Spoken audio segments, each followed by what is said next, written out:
नमस्ते बच्चों, ओम सिख हिंदी विद्यालय के ऑनलाइन प्लेटफॉर्म पर आपका हार्दिक स्वागत है। आज हम गणित का जो अध्याय 2 था उसके अंदर उसका दूसरा प्रश्न था, उसको हल करने के लिए जा रहे हैं। तो बच्चों देखते हैं। निम्नलिखित को अवरोही क्रम में लिखो। तो बच्चों समझना है आरोही और अवरोही क्रम क्या होता है। अपने पास सवाल है 2/9, 2/3 और 8/11। अवरोही क्रम में व्यवस्थित करने के लिए सबसे पहले क्या करेंगे, अंश और हर क्या होता है। अंश अंश होती है, जो नीचे संख्या होती है उसको अंश बोलते हैं। तो बच्चों यहाँ पर देखो 9 है, 3 है और 21 है ना। 9, 3 और 21 का एलसीएम लिया। एलसीएम तुम्हारे को आता है 9, 3 और 21 का लसम ऐसे जिसको बोलते हैं, उसको बोलते हैं एलसीएम। 9, 3 और 21 का लस है कितना होता है, लघुत्तम समापवर्ती वो होता है 63। ठीक है। अब अपन ने क्या किया, इधर देखो 2/9, 2/3 और 8/21। अब क्या किया, दो, ये तो दो था, ये दो था। तो यहाँ पर अपन ने क्या किया, 2 को 7 से गुणा किया, 2 को 7 से गुणा किया और 9 को 7 से गुणा किया। 2 को 7 से गुणा कर लिया और 9 को 7 से गुणा कर लिया। क्यों? क्योंकि 7 नाम 63 आता है और 7 नाम 63 अपने एलसीएम आया है। फिर अपन ने क्या किया, आगे वाली संख्या थी 2, 2/3। तो 2/3 को क्या, किससे गुणा किया, 21 से गुणा किया। 2/3 को 21 से, क्योंकि 21 थी 63 होता है। फिर आगे आगे अपन ने क्या किया, 8/21 था तो इसको किससे गुणा किया, इसको अपन ने 3 से गुणा किया, क्योंकि 21 थी 63 होता है। अब देखो इसको गुणा किया, इसको सोल्व किया बच्चों। तो देखो अपने पास क्या है, 7 दूनी 14, 9 7 63 और 21 दूनी 42 और 21 थिया 63, 38 24, 21 थिया 63। अपने पास ये संख्या आई, ये संख्या आई। ये संख्या आने के बाद में अब इसको अपन व्यवस्थित कर रहे हैं। तो देखो व्यवस्थित करें तो सबसे बड़ी संख्या इसमें है 42 की। कौन सी है, 42। 42 से छोटी संख्या 24, ये 24 और 24 से छोटी संख्या 14। अब देखो खुला मुंह रहता है, इसका मतलब बड़ी संख्या रहती है। तो 42, 24 और 14, तो सबसे छोटी संख्या 14, फिर उससे बड़ी संख्या 24 और उससे बड़ी संख्या 42 आ गई।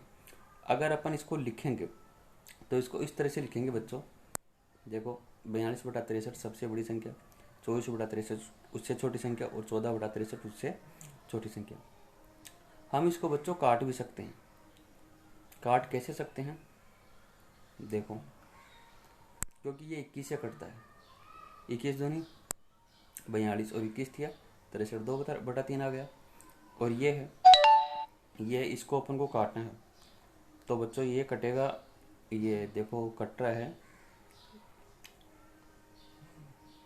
ये तो 8 से कटेगा, 8 थी 24 और 21 से कट जाएगी, 21 थी 63। और ये है बच्चों, ये 7 से कट रहा है, 7 दूनी 14 और 7 नाम 63। इस तरह से ये सवाल हल हो जाएगा। इसी तरह अगला सवाल है, वो भी कुछ इसी तरह है बच्चों। वो है 1/5, 3/7 और 7/10 को अवरोही क्रम में व्यवस्थित करने के लिए सबसे पहले हर है। हर नीचे वाली संख्या मैंने ऊपर में बता दिया, 5, 7 और 10 का एलसीएम होगा 70। अब अपन को करना क्या है, अपन को वही करना है जो ऊपर किया। अब देखो सबसे पहले ये देखो कि 70 आया है अपने पास। तो ये 5, इस 5 का इसमें भाग देंगे तो 14×5 70 होता है। तो एक संख्या प्राप्त हुई, कौन सी, 14। तो सबसे पहले 1/5 को अपने किससे गुणा किया, 14 से गुणा किया। तो 14 एकम 14 और 14×5 70।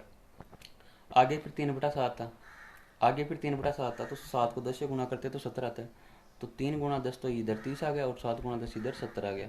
फिर 7/10 था, तो 7/10 को, इसको 7 से, 10 को 7 से गुणा करेंगे तो 70 आएंगे। 7 को 7 से गुणा किया तो 49 है और 10 को 7 से गुणा किया तो 70 आ गया बच्चों। अब ये आ गया।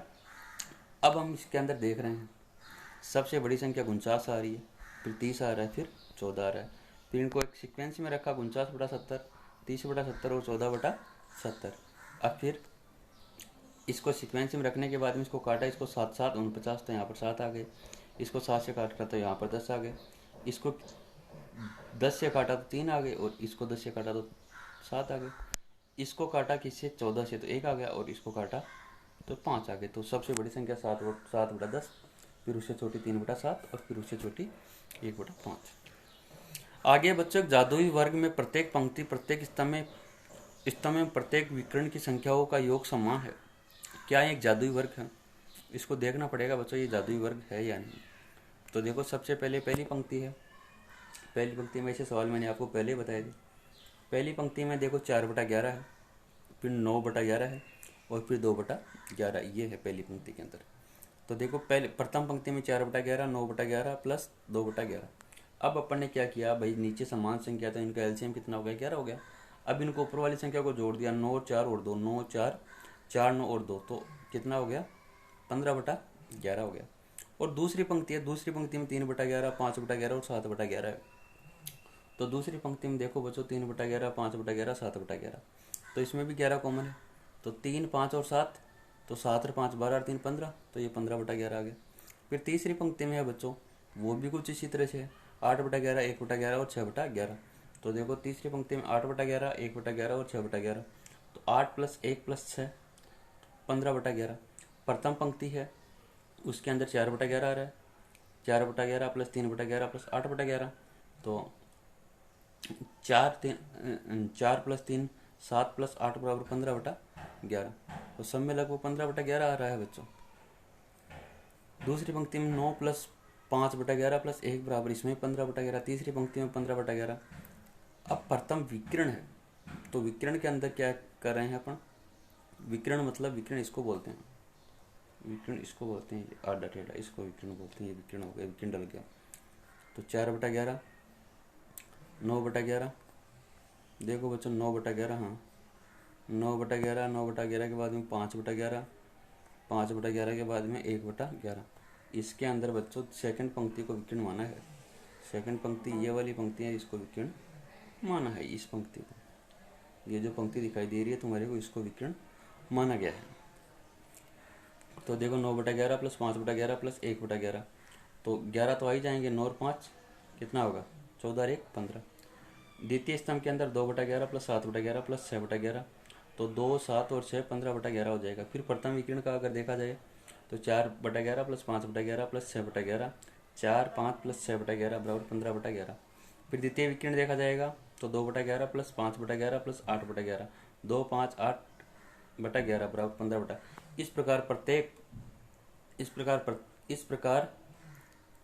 प्रत्येक पंक्ति स्तंभ तथा विकर्ण के योग समान है, अतः एक जादुई वर्ग है।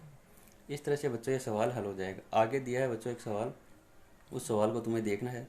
एक आयताकार कागज की लंबाई है बच्चों 12.5 सेमी। इसको अगर ये मिश्र बिन में इसको साधारण बिन में बदलेंगे तो 2 का फाटा 12 बार बोलेंगे तो 24 आ जाएगा, 24 एक 25/2 हो जाएगा इसका, ठीक है। और इसकी चौड़ाई है 10 से 2/3 सेमी, तो 3 को 10 से गुणा करेंगे 30 और 2 32/3 हो जाएगा इसका, ठीक है बच्चों। तो कागज का परिमाप ज्ञात करना है। तो आयत का परिमाप है 2 कोष्ठक लंबाई प्लस चौड़ाई, 2 कोष्ठक लंबाई प्लस चौड़ाई, ये तो परिमाप के अनुसार आ गया। ये मैंने बताया 12.5 प्लस 10 से 2/3 सेमी। अब क्या हुआ, इस तरह का बनेगा बच्चों, ये दिख रहा है। अब देखो ये 2 गुणा ये इसको 2 को 12 से गुणा करके उसमें 1 जोड़ दिया तो 25/2 प्लस ये 32/3 सेमी आ गया। फिर 2, अब क्या किया 25 गुणा 3 ब्रज गुणन कर लिया ऐसे आधा टेढ़ा, तो 25 को 3 से गुणा किया, फिर उसमें भाग दिया इसका 32 + 2 का बटा 3 दूनी 6, ये नीचे 6 आ गया, ये 25 75 भाग 64 बटा 6 2 गुणा।